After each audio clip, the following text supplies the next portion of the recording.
Hi, everybody. Welcome to another episode of Raw. Rules is written. Thanks for joining us. My name is Matt, otherwise known as Grape Ape, and I'm always joined by my awesome co-host. Yep, I'm Stefan known as DM Bad Wrong Clown on a couple spots online, and what a guest we have today. Is you know, I'm sorry, I'm Matt. I'll steal it from you a little bit, and I'll steal it from Joey a little bit. It's Luscious Levi Long Combs. overdue. Long overdue. Levi I'll Combs, take it. Planet X Games. Thank you for joining us, Levi. How are you doing? No, of course, man. I'm great. Been a great day, actually. Been really looking forward to this. It's been a whirlwind. How was everybody's Memorial Day weekend? I spent 5 days at BGG Spring, which is more board games than I've ever seen. That's why I was running behind this weekend. But how was everybody else's Memorial Day? Oh, it was home projects. There's always something on this old house to fix up. That's what I was up to. Levi, did y'all do anything for Memorial Day? I mean, a little, but it was mostly my oldest son came in from Texas. He lives down by Katy, and he came up, and we really just spent the time hanging out. We watched Dune. It was a good time, and just cooked out, and I don't know. We just hung out really. Oh, we played Talisman, which we hadn't played in forever. So Ooh. we broke that out and had a family game of that. Good times. Well, on Raw, we've been talking about the first level magic user spells, wizard and elf spells, for at least the past 3, 4 episodes, and we're getting close to the end of the first level ones. But we've got 3 new ones on the show for today. But before we get to that, we usually ask the guests the previous questions from the previous week, and you weren't given a head notice of these. These are just kind of on the spot rulings of what you think, what your thoughts might be. So the Sure. first one is, if a caster knows the spell Mending, would they also know of the reverse spell Tear? Or would they have to find that, on a scroll or learn it from someone?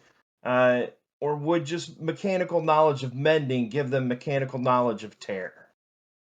Oh, I don't know. I know how it works in the old AD&D, but which is you find the opposite spell, like remove curse, bestow curse, or however. Hmm. But I know it's an interesting question. I don't know. I might just leave that up to flavor. Like the flavor of your character. Like if you're some sort of like studious wizard or elf, that maybe you can unravel that. I don't know, with a spell check or something. Um, but I don't know. It really would kind of depend on the spell for me. Like if it was a really interesting, like real flavorful spell, I might just I might just do it where you gotta find it, or you gotta be taught by a sphinx or something, something crazy. I think that's what Bob's going to say too. Stefan, what was our next question? You got it handy? Yep, I got it. So supposing you know the spell tear instead of mending, could you use that spell to break magic items if you get a high enough spell result? Ooh. Now, I will say that a high enough spell result of mending does allow you to repair magic items. So would the reverse allow them to shatter? I mean, I gotta go with yes. I mean, just for the fun of it, like I mean, come on, you get like a 40 on your check, like that thing's toast. All right. I kind of Absolutely. agree. I think we did. We both agree with that one, Stefan? I think we Yeah, I did. think we both agreed on that. It seemed fair. I think we were like, yeah, maybe it's just temporary, but we were like, there's it. I think we also talked a lot about like it really depends on how powerful that magic item is. Now, Levi, the third one was about patron bond and casting it on others. Now, one of the benefits you can get with just kind of a minimal result is they can get additional, NPCs like mercenaries, like a 1d3 warriors that follow that new alkalite around. And so why wouldn't you be go casting it everywhere on everyone you can? Have you ever had anyone cast patron bond on anyone other than themselves in your games or in your writing or in your playing? No, there's a little bit of patron bond in the a module that I wrote, Jungle Tomb of the Mummy Bride, but just a little. For the most part, honestly, I've seen it come up in other games, other people casting it. I've never cast it, and I gotta say, can't really remember anybody casting it in the games that I was running. So um, I don't Still an know. untapped Yeah, yeah, resource out there. very untapped. Yeah. Oh yeah, yeah. Everybody's busy casting magic missile. What are you gonna do? Stefan, you got the last one. For sure. In our last one, this one, it had us running through a lot of text and evidence on there. So, and I don't think any of us had a solid opinion about this one, at least at the start. But the actual question was, does a successful casting of read magic allow a spell written on a scroll to be immediately cast? And we got into like, do you need to have read magic to do that? Like, what's the purpose of read magic in this? Mm. Man, I'm the worst guy to answer that question. I don't think I've ever had any education or any rules for read magic while playing DCC. So, I mean, I don't know. I'd probably just treat it like the book says, and just go for it. But that's a rather boring answer. So I don't know. I guess with a high enough check, you could probably, I don't know, either on the fly make up something really really cool, or you can just let them go with it. Um, Man, I don't know. I'm the bad guy to ask that question. Well, I mean, I don't think we were determined either, like Stefan said, because in the scrolls it says you have to take a round to read it, but the read magic says it takes 10 minutes, a whole turn to learn a first level spell. Or to read, So not there's, learn, but read a first level spell. yeah, Mm, just to read it. So there's some conflicting thoughts out there. You know, Yeah. in the middle of a game, you probably just go with, what's the coolest. I think by yeah, the oh no, end for we were sure. mostly like, okay, you need read magic if you find like another wizard's grimoire. You're gonna need that to understand Yeah, his stuff, but to cast a scroll, do your own stuff, you don't need it raw. Is what I think for the most part. I don't know if I don't remember if it was unanimous or not. For the most part, I think that's what we arrived at. yeah. We've got a Nobody wants little to bit role of, play reading it. Oh, sorry. no, no, no, you go ahead. You're the guest. I was just gonna say nobody wants to role play like reading a book report, for a 10-minute read. Like, Rolling read nobody. magic like 8 times. Yeah. Damn it. Uh, all right. Well, let's jump into our spells specifically for you. These have been curated for you alone. And the first one, Elena, if you could bring up question one, is being constrained by a ropework spell equal to being entangled or helpless? And so the reason we bring this up is because if you could bring up handout 1B, Elena, just that minimum result on page 153 of the 8th printing DCC RPG, result 18 through 19, so not minimal result, a little bit up there. But caster summons a rope as above. They can command the rope to entangle one target. The rope rapidly loops around the target and then constricts. So they have to make a reflex save against the spell check to save, or they are constrained. And then it says a constrained target cannot move or take any action other than to talk. So what are your thoughts on that one? Does that mean you're helpless and entangled? Kind of per the rules on the table for circumstantial.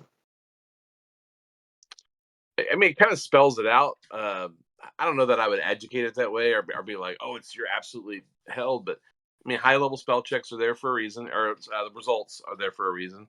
Definitely entangled for sure. Um, but I don't know, man. Helpless. That's a lot. You know what I mean? That's That a. is a I'm lot. not trying. I mean, I'm not saying that to strip away the fun of the spell or a high level check, but um, that's a that could go a lot of ways if and you got to remember that could be used against the players too. So you're looking at at a tough situation, because then they're just going to be firing off entangle spells just left and right for everything, which has its place, I guess. But just, repeating your spell every single time you cast is not a it doesn't scream fun to me, at least. It might for some people it might be great, but yeah, I'm not sure. I guess the I guess I would say no on the helpless or the constrained, but entangled for sure. Like there's definitely a downside to that. Got to be, and it can even be like an escalating downside the higher the check. But I might have to house rule that one just a hair. Stefan, what do you think?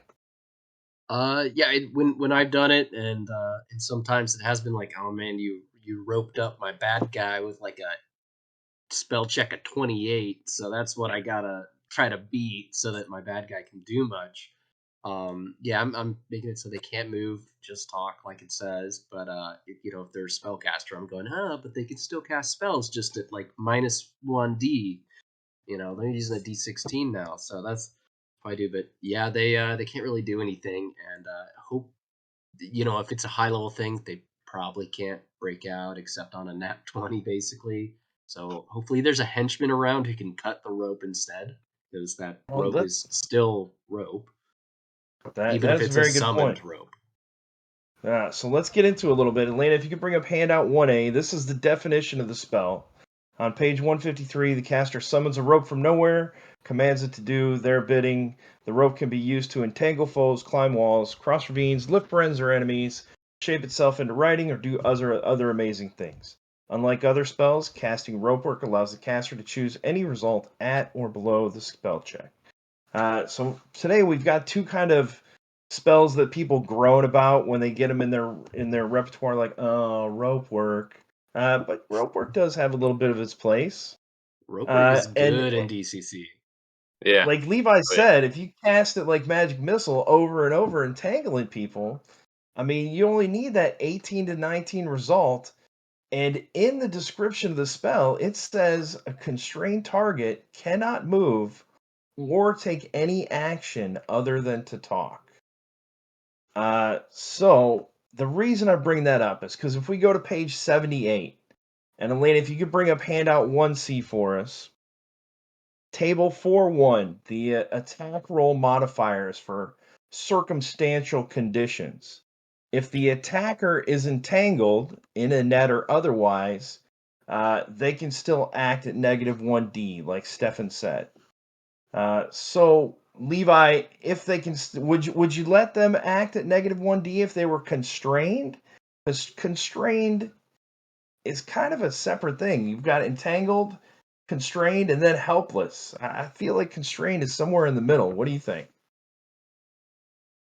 Oh man, that's tough. Like for me, it's tough because I like to keep it going fast and I like it to be fun, and I don't like everybody to just be kind of like moping because like, oh, here everybody else is playing this wonderful game or this scenario, and you got that one cleric or whatever, and he's just laying on the ground for the entire time. So I like to give chances, especially if it's something interesting or new or kind of like just they do something cool or out of the box.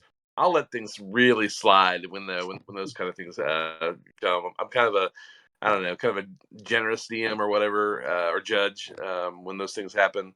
So I don't know, man. I'd really play that one by ear, and if they had literally any sort of imaginative way to get out of that, I'd let them roll. Those dice are Yeah, gonna. Yeah, at least give them a roll for it. Yeah, I see what you're saying. yeah, So if we go down to the bottom of the thing, the defender is entangled. They get +1 die to attack. So you get +1 die to attack something that's entangled. But underneath that, Stefan and Levi, it says helpless, paralyzed, sleeping, or bound is a condition. Yeah, But that's but only +1d as well. but the spell says they're constrained. A constrained Right. target can't move or take action. So in raw, it seems like it's a different thing than those kind of standard attack modifier suggestions. I think I agree. And so, with the target being constrained, does that mean that there's an opportunity for the coup de grace? Because the players love to immobilize an enemy and just come over and slash its neck real quick. Levi would, if a person casts, bound and wraps up your bad guy, and you can't beat it, do you let him just kill it right away? I mean, yeah, I do. But here's the thing: is that that's like there's so many things that like higher level or even inventive or unique bad guys can do. And I'm not just talking like teleporting out of the situation or turning into mist or something like that. They have minions, they have psionic powers. There's all kinds of things that can come into play for those higher level foes that could just shoot all that into the water. Um, so at low levels, I'm for sure letting that fly just the way you said, and then at higher levels, it kind of becomes, I don't know, like a roll. Not a, I don't want to say roll of the dice, but more like a kind of a shot in the dark, because you might really wrap this guy up and constrain him, only having he's a vampire and he turns into mist, or he says a word and teleports away, or Sends he his uses soul into another vessel. yeah, or you use the psionic power to have the party thief come over and cut his bonds. You just you never know. But at low levels, for sure. I do like that. Well, we've got one more point to make on this one. Lane, if you could bring up handout 1D. This is also on page 78, and it says the agility modifies the defender's AC for all kinds of combat.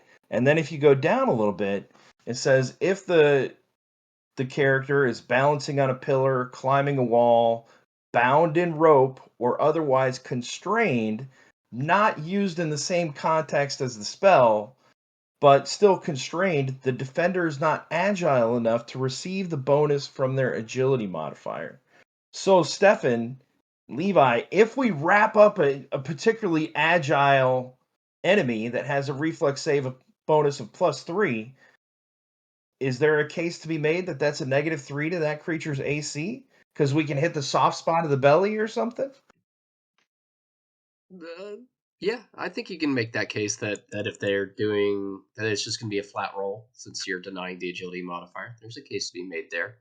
I probably will not remember that in the moment. I doubt many people will to I will suggest it. remember that when I All play right. in your game so that I can get that bonus. What do you think, Levi? I don't know, man. I'd have to. I'm pretty much in the same camp. I would just strip it all away, because if you're bound, you can't dodge to the left, or jump out of the way, or you can't duck underneath a sword, or dodge a lightning bolt. You just can't. So I mean, it's like old school D&D when you are held or flowed, or you lost all that stuff. And I Kinda would like I would kind of automatic apply hit. this. Yeah, I'd apply the same logic here, unless you had some sort of cool ability like the gaseous form, or like you had something that specifically kind of negated those things. I think I'd be on the same page as Stefan. All Okay. right. Take Well, take so note, let's judges out there. More gaseous forms with your bad guys. let's give our final answers. Is being constrained by a ropework spell equal to being entangled or helpless? My answer is at least equal to. The +1 die to attack something that's constrained, the -1 die for them, the constrained being to do anything. But per the wording of the spell, I'm going to say that they can't really do anything until they break out of that constraint. Stefan, what's your thoughts? Yeah, I'm on the same page as you there. Doesn't sound like they can do anything except talk. So it's worse than that. -1D from entangled or helpless. Levi, you get the final word on the matter. No, I'm telling you, man, I'm right there with both of you. Like when you're bound up like that, there's not a whole lot you can do. I guess maybe like if there was a thief or some sort of a character, maybe the halfling or something that was super dexterous, and they told a really good story, whoever they're describing it to me. I might let them get away with a little bit. I might say, Uh, well, hey, roll this, and we'll see what happens. But just about anybody else, you know. I'll note as this would be different for adventuring heroes, but when I was like 7, I had some older cousins wrap me up completely in duct tape. I couldn't do anything except yell at them. So yeah, I was very constrained. I bet you that was not fun to get out of. Stefan, what's our next question for Levi? Yeah, this next one. What is a good use for the higher casting of rope work? Or like to be able to drag a target around. Um, Yeah, well, I mean, really comes down to your environment. Because if you're like on a cliffside, or you're fighting around a bunch of lava pools, or steam vents, or even if there's like a crack you're in the Underdark or something, and there's a big crack in the earth or something. I mean, you can just brutalize somebody that way. You can throw them off the side of a cliff and have them fall 500 feet, or throw them and roast them in a lava pool, or if you have like the slightest bit of like imagination with that function, it can be pretty deadly. Do some Batman Yeah. style interrogation, hang him over the ledge. Right, right. So, Elaine, if you could bring up handout 2A, we're talking about the result of like 28 to 29. The caster summons the rope. Using the existing rope, they can command to entangle the target, lift it up into the air, and then also have the rope drag the target at a speed of 30 feet per round. So the rope can be commanded to move up to one turn as long as one end is within 30 feet of you. So if it's a 100-foot rope, you really have like 100 feet, 130 feet to drag whatever you have entangled. And so, like Levi said, that's essentially extra movement. The rope becomes another being at that point that you can have move whatever you have attached to the rope to. Stefan, what are you got any good uses for that one for us? I kind of think, if there's if there's multiple factions at play in some kind of combat, you can also use that, like how they say about if you need to outrun a bear, you don't need to be faster than the bear. You just need to not be the slowest. You can make Ropework happen for you if you need to outrun a dragon or something that's pretty hungry. Yeah, so this was kind of more of just an objective one to give people ideas. Elaine, if you could bring up handout 2B for us. Unofficially, there isn't anything really in the book that you can do. And I was looking for rules in Weird Frontiers for like getting drugged behind a wagon, because I thought that would be like comparable. But getting dragged into a trap, damage per the trap, dragged through rough terrain, or if you're getting pulled by a wagon through the street, maybe like 1d6 every 10 feet, Uh, or drug I'll through an say, obstacle or to an obstacle, just like Levi said, into some lava, through a portal, and then you just shut the door. well, and Uh, if you don't have a thief, but you have rope work and an extra goblin, you have a trap detection device there. Or we have an excellent suggestion in chat from our Twitch mistress. Use the enemy as a massive flail. That's also pretty great. There you go. Absolutely. Well, and that's the other. When I first read it, I was like, "Are they meaning it like a trebuchet, where you like the rope can like launch the target through the air?" And I was like, Hey, Yeah, why why maybe. not? not? Good bait for monsters. Like you could tie up a foe, and then you could roll it. Use a rope work to roll it into its lair, and then drag him out to lure it. So you lure it out of Yeah. its cave, and everybody beats it Ooh, up. Or Yeah, just need honey coated goblin tied up in rope. right, a honey I do coated like goblin. that one. Now, for that one, you do got to get a high result, 28 to 29. But if you get it, then you can just drag whatever you got on the end of that rope all over the place. Oh my gosh. Yeah, I'm just thinking like it would be the greatest like trap detection device. If you have that goblin on the rope, you can Yeah. just it's always 20 feet in front of you in that corridor, or maybe it touches the door first. So if there's a rune on it, or that's going to explode or something. Like it's rather cruel, but it's very very DCC. And then, It's and then as soon as very he much so. screams, you could like jerk the rope back to try and save him as much as possible for the next Hey, one. there you go. And a beat Um, up little goblin on the end of it. Yeah. Essentially it's like a fishing pole, really. You're just dangling Yeah. bait, to draw the monster out of its lair, or the hole, or the you know is there something in that pool of slime over there? I don't know. Let's dangle this goblin over the hole with the rope, and then yank it back at the last minute to draw it out, and then we can beat it up. We don't have to fight it on its own turf. I can see that. All right. So, Stefan, what's a good use? What's your best use out of all the ones we've given for a higher casting result of rope work? Being able to drag a target around. What's your number one? Yeah, I think it's some cruel interrogation or some cruel trap detection. Mm. I'm gonna go with check out the terrain around you. There's got to be something in the terrain Yeah. to push that into or smash it into some kind of sharp object that you can just impale it on or something. But yeah, Uh, use that to use the surroundings to your benefit. And Levi, what's your Theoretically, favorite? to add one real quick for Levi, sorry. You could also theoretically stick someone on top, point that rope straight up, and if you're in an outdoor setting, be like, "All right, what do you see? We need someone to scan the horizon."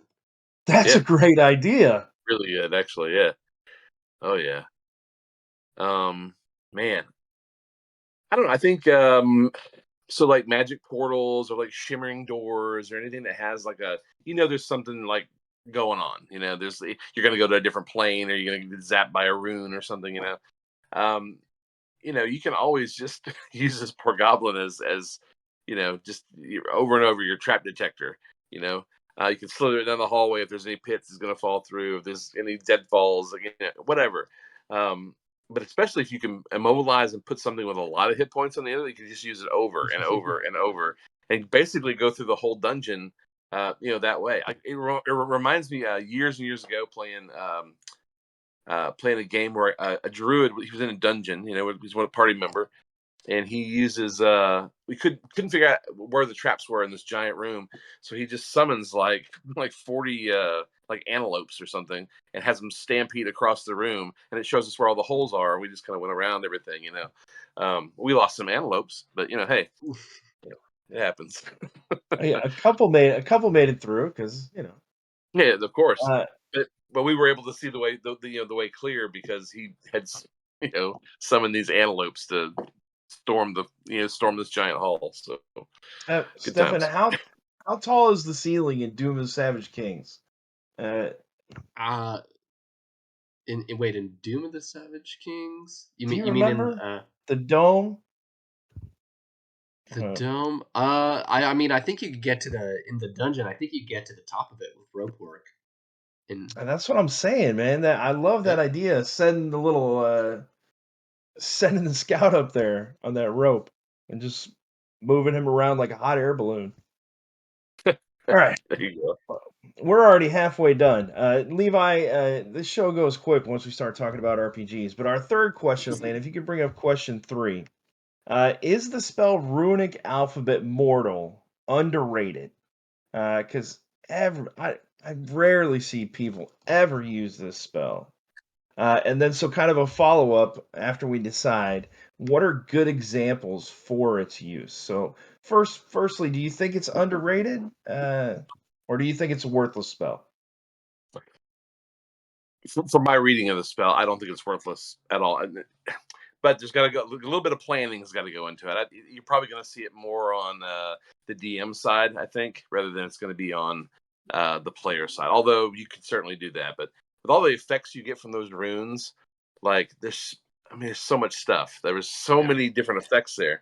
I wrote a couple. Just what came to my mind immediately. One was if you have like a golem or a construct of some sort. And he's got his arms crossed, right? So all he has to do is uncross his arms, and there's a runic alphabet with some sort of offensive spell. Stunning would be the best one that comes to my mind because they're stunned, and this thing just starts wailing on them. That would be kind of cool.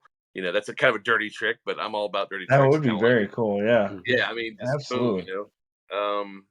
And I think I wrote another thing down here is that the trickery of the whole thing, like if you um get real sneaky with that runic. It's kind of like a symbol spell. If you get really, really um, tricky with it, you can put it in places or you can hide it so someplace they're going to look.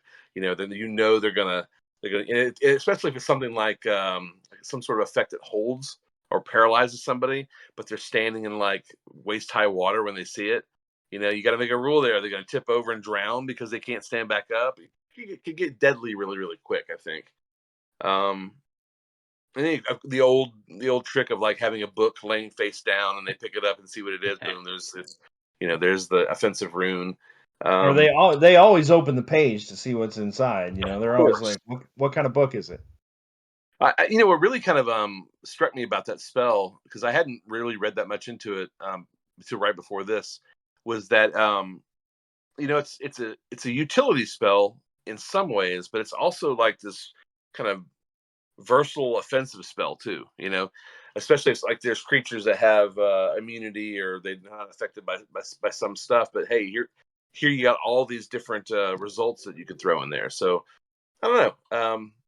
I'm going to say that's an underrated spell. And then if you just especially for a judge to use, and if you just get a little tricky with it, you just throw a couple turns and twists in there. I think you could really make some neat encounters with that. Let's bring Yeah. up our definition of the spell. Lena, if you could bring up handout 3A, and there's actually a little bit more and a little bit after this, but I took the middle chunk. The caster creates simple ruins, those comprehensible to mortals.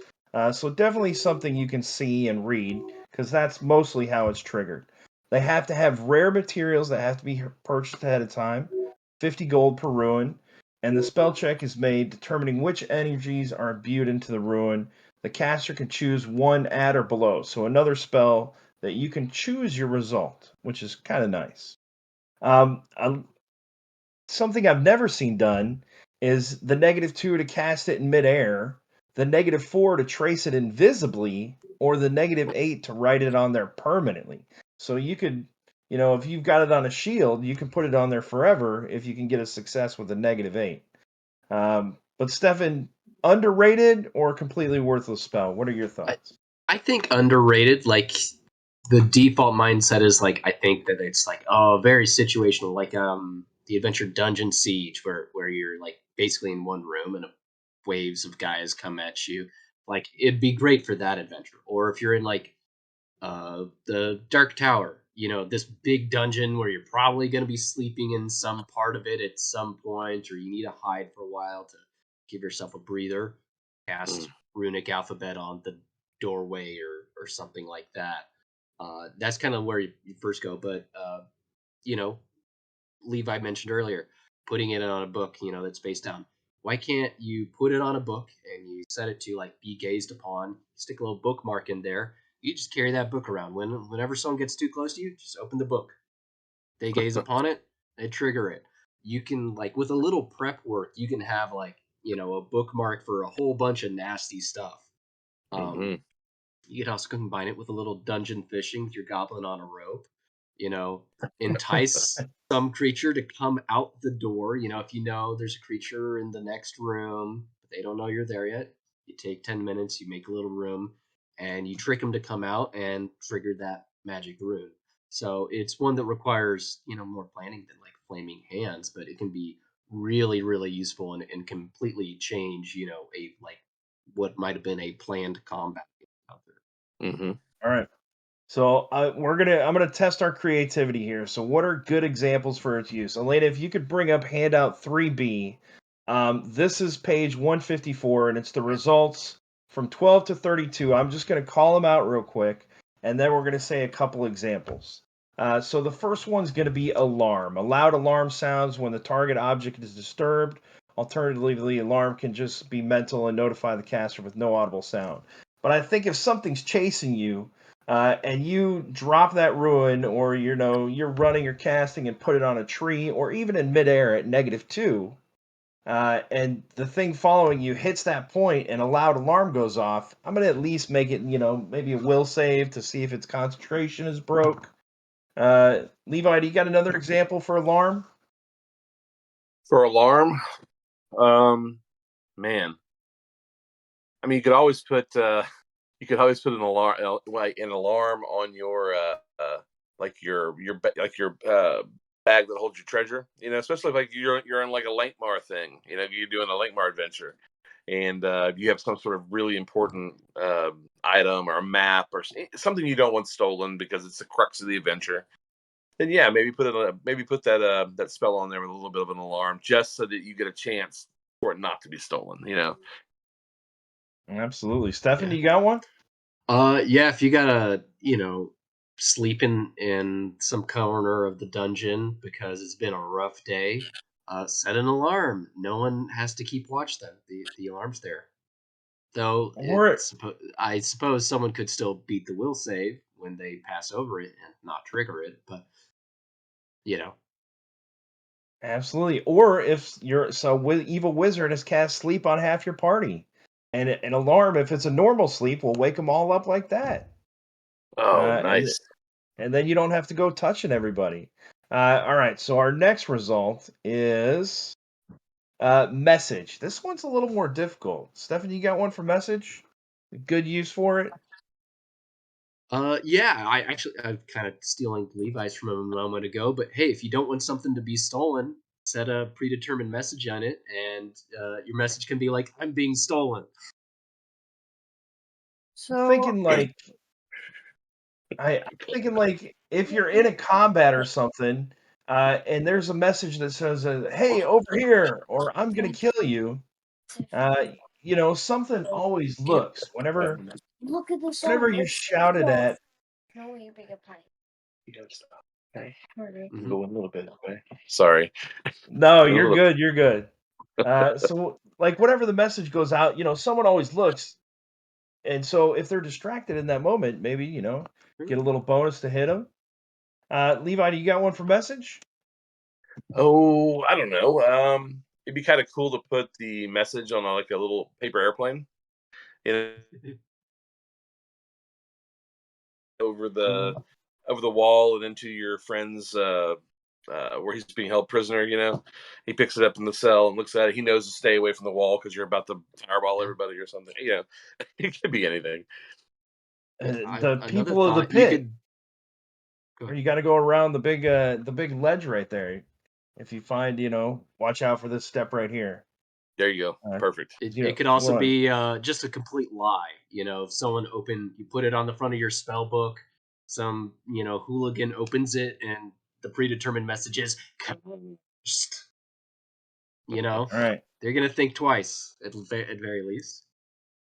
So these next two right here, blocking and mobility, I'm going to throw them together because block is going to prevent a man-sized unable to pass through the target window, door, portal, or inanimate object. So if you threw that book that you had down, Stefan, on the ground, and it has the ruin in there, that would essentially block them from passing by the ruin. We don't have a range, but Mhm. 5-10 feet.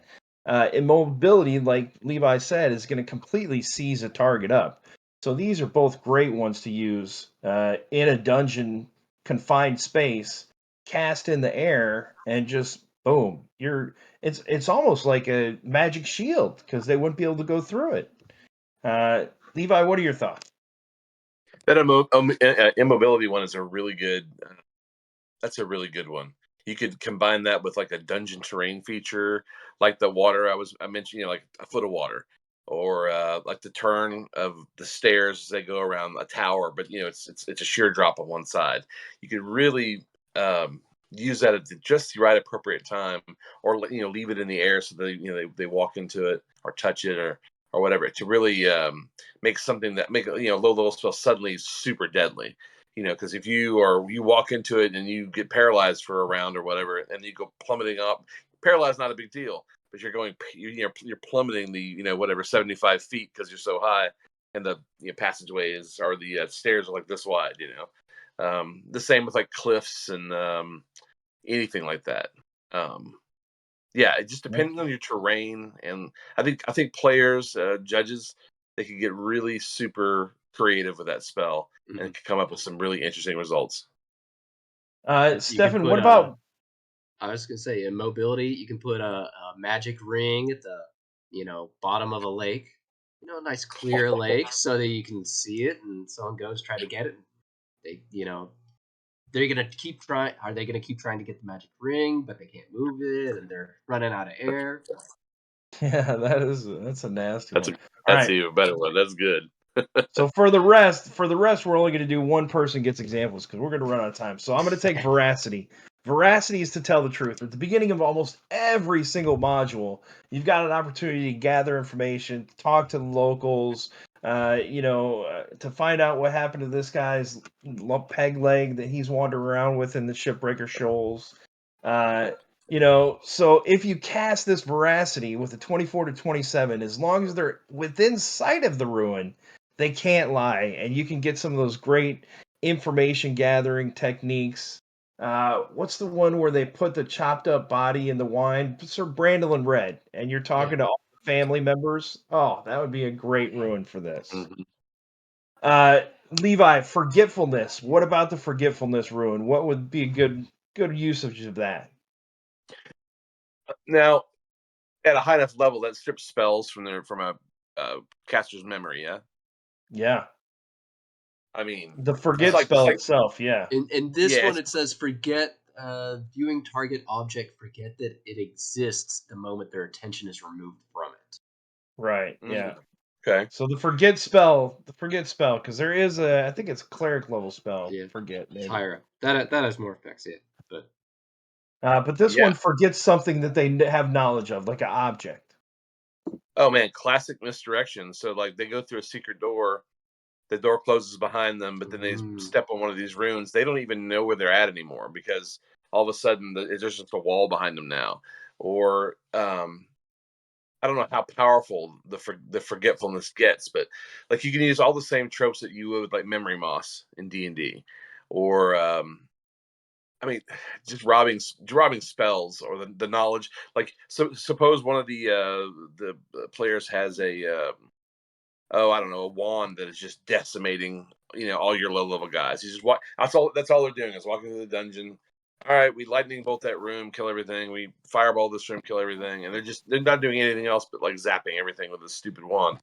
And it's like, you know, it sucks. But then hit them with the forgetfulness, and they don't remember the command word anymore, or they don't remember the what the backlash is from that fireball or whatever. So or they just they're don't going to remember cast to it. pack it up that day. Yeah, They forget it somewhere. exactly. Okay. To lay it down to help a friend, and then just walk away from it. All right. Well, the other two are sleep or curse, and everybody, we're going to leave you to figure those out yourself. Let's give our final answers on this one. Is the spell Runic Alphabet Mortal underrated? I'm going to say yes. Stefan, what's your final answer? Yeah, way underrated. You just need a little prep and creativity. Levi, what about you? Super underrated because just with a little imagination and just creativity alone. I mean, either the judge or the players could really be having a good time with that. All right, Stefan, you got our next question. Yeah, absolutely. It is the spell sleep overpowered? So you can do a whole lot. I had a adventure end recently because of a big old sleep spell, and I've well, had at the least three crows ate us. adventures end with sleep spells. So, Levi, I'm sure you might have at least seen of it or heard of it before. Is sleep overrated? Overrated. Oh, is sleep overpowered? Sorry, not overrated. Okay. Overpowered. Well, like the DCC version goes a little far. No, I wouldn't even say it goes a little far with it. It has some interesting results at higher levels. It makes it way more effective than it's the earlier contemporary. However, I mean, at the heart of DCC, sometimes what you want is like some crazy effect. You want to have some sort of like off the rails crazy thing happen because those really to me are the things that's the stuff I talk about 10 years later. Oh man, remember when we were trapped in the Thieves Guild, and we summoned a Hydra and we cleaned this whole hallway out so we could escape, or whatever. um so I kind of think like those crazy you know results that kind of go way off in the stratosphere. I like that, and that's one of the things I really like about it because it gives it a feeling of anything could happen. But what the players got to remember, the bad guys can do it too, you know, and it's not always going to go their way if you're you're a guy, you're a player who's just casting sleep, sleep, sleep, sleep every time, and you can tell your judge is getting like, all right, like keep casting that spell. All right, cool. And then one day it happens to you, and then you lost your character because you just nerfed. You wouldn't stop. Yeah.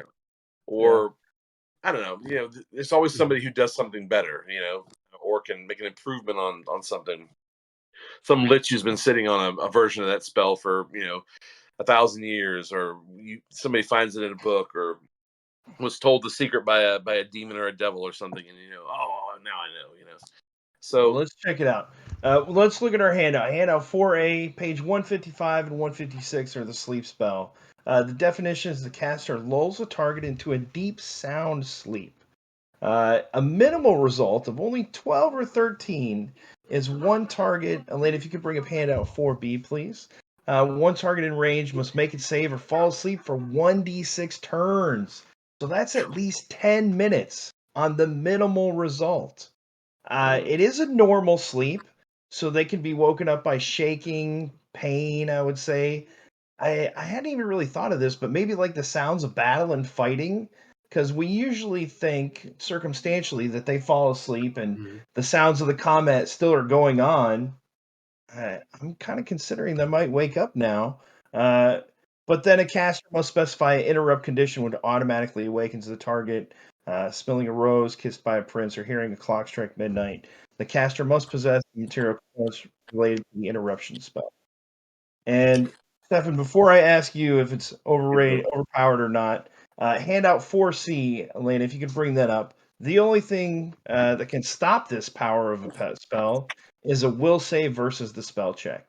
Otherwise, you're asleep for 1d6 turns. So, Stefan, is it overpowered?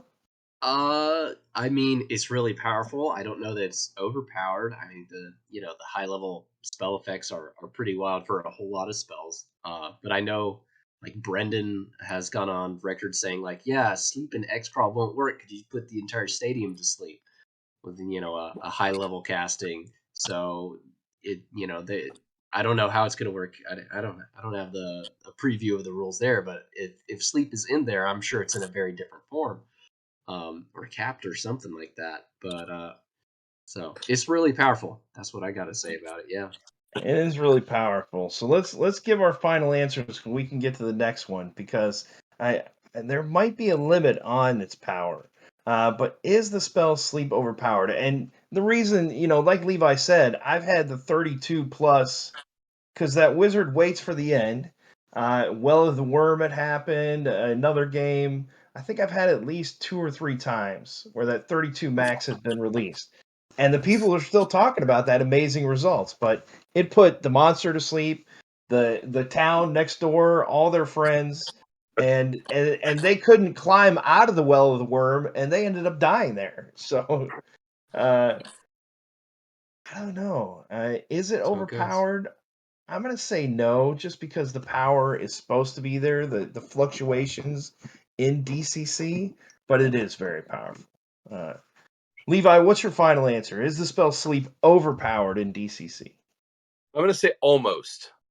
And the reason I say that is because I started reading the misfires again. And the misfires, man, if you mess up that spell, sayonara, dude. You're gone. Like, I mean, you're going to put yourself to sleep and the goblins are just going to eat you. Or some, I don't know, some big monster's just going to roll over you or, pitch you into a pit or whatever. I mean, they're really kind of brutal, the misfires, when I was looking at them. And I'm just thinking of like situation, like what happens in these combats, especially with all the crazy powers going off and the things that some of these monsters can do. Like, you misfire that spell, it's not great. I mean, at best, you're in real trouble. You know what I mean? All right. Well, one thing that might be a little bit that might bring sleep a little bit under control is our next question. Lane, if you could bring up question 5. Does the interrupt condition that's required to cast sleep limit the spell's usage? And so let me highlight a couple things in the spell result. Lane, if you could please bring up handout 5A. When casting the spell, the caster must specify an interrupt condition which automatically awakens the target. For regular or supernatural sleep, has to have that interrupt condition. So that's one of the criteria of the results. And then if you could please bring up handout 5B, Elena. The caster must possess material components related to the interrupt condition. So, if they have to have material components that are going to be used in the casting, they can only carry so many components at one time. And does that limit sleep? So let's say if the interrupt condition is you get tickled by a chicken feather. I've got a bag of chicken feathers, but eventually I'm going to run out. and if there's no chickens around, I can't cast it. So is that spell kind of controlled? What do you think, Levi? That's definitely I think a rather small thing in the if you take the capabilities of some of these PCs into account. However, I like the fact that the interrupt condition gives it kind of a almost like a legendary quality or a Mm. fairy tale quality to it, so that you can the caster can get really creative, with or the judge could just really go out on a limb and make the necessary material component that they have to have for this spell. He can make it something not nigh attainable, but like rare or something that's a whole other venture going to get these feathers from this crazy fleet Yeah, bird somewhere. I got regular chicken feathers, but I need you get the Giga chicken feathers. Yeah, I yeah. Or know a guy. I know a guy that writes modules based on these kind of like Disney films, and Sleeping Beauty, Stefan. Could that be the next one in your wheelhouse? They know the interrupt condition, but they have to go locate the materials to put this sleeping creatures awake. Yeah, Mr. Daniel Bishop already wrote the Sleeping Beauties of the Woods, so so it's already done. I'll say though, you want to get creative. Let's reverse sleep and add an interrupt condition. It's awaken. You can't fall asleep until you go get the item that is talked of on this scroll that I have. that's Oh, cool. that's So I like just that a that lot. is it mean. kind of you can reverse it and kind of make it like a low level Gesh spell. Oh, Nice. I that like that is a lot. mean. That is pretty cool. So if we're talking about rules as written, you got to have an interrupt condition even for a minimal result. You have to have the materials related to that interrupt condition to be able to put that condition on them. So if you don't have the condition, can you still cast sleep if you don't have the materials? I don't know. I mean, I'd say no. I'd say yes, but if you don't have materials like that, then they can be awakened by normal means. Okay. Well, let's look at handout 5C. And so this is just kind of a unofficial. What's the intention of the interrupt condition, do you guys think? Is the caster the only ones that knows it when they cast it? Because if the target or the allies don't know what the interrupt condition, what use does it have besides using spell components? I think you would like that's probably a part of the spell casting that the caster shouts whatever the interrupt condition is. Levi, you think so? I agree with that too. And I'm just thinking of like Snow White, and they have the legend, and so they know how to end it. It's just how do we actually end it, without ruining someone's life or breaking this movie. But yeah, I got to agree. Okay. Well, on the mega casting, Elena, if you could bring up our last handout, 5D, 32 or above, natural slumber to all things. The caster causes the world around them to slow and fall asleep. All creature within 500 yards of 4 or fewer HD receive no save. They're just knocked out. Birds, insects, small animals, as well as people, friendly, unfriendly, doesn't matter. Plants are affected, close their petals. The effect is supernatural, cannot be disturbed. And this one's interrupt condition is, I would say, it doesn't specifically say, but like cosmic event. Like you don't get a name this one. I think the judge would name this one. The new moon rises, 100 years have passed. Would you guys agree with that? That one's kind of a judge condition to put on that high level of a result? Big time. Yeah, Wait, absolutely. So some kind of cosmic interrupt condition. But have you seen that result be achieved before, Levi, in any of your games? No, no. Really? No, it brings to mind like like these classic stories where like an eternal winter falls over something, but it's just eternal sleep, or like Yeah. a curse befalls a whole area, and then everyone knows how to end the curse, but nobody's brave enough, or when they go there they die. It's like Shrek. for when he goes to rescue Fiona. Like he has to, he has all these conditions, and he has to, whatever the line is in there, love's true kiss will just. Well, I don't remember what it was, but yeah, I mean, I think that's all over fantasy literature, and I mean the blueprint is kind of right there for anybody who just wants to dig even a little bit. All right, well, let's give our final answer so we can close this session out. Does the interrupt condition required to cast sleep limit the spell's usage? I'm going to say yes, per raw, that you have to have the materials to put that interrupt condition. So if you ran out of those materials, I would think I probably wouldn't let you cast that spell. Material components, are sometimes necessary, and they can sometimes cost, 50 GP and up per usage. So, Stefan, what's your final answer? Yeah, it does limit, but like I said, I think I would rule it that they can just be awoken by mundane means if you don't get the stuff. All right, Levi, you get the final word on the subject. What do you think? I kind of like that limiting factor, so I'm gonna have to agree with you. Um, but listen, it's DCC. Anything can happen. That's one of the Absolutely. beautiful parts of the game. Um, you know, you just never know. Anything could happen. Well, Levi, thank you for coming on. Everybody comes on here, and even Joe told us about Hollow Earth when he was on here. And so, that's kind of like a permission slip to tell us secrets of things that you're working on. What do you got coming up in the future? I got a couple things, but I've got to deliver on some stuff first. I had a really, really bad aneurysm, and it put me out for like 6 months.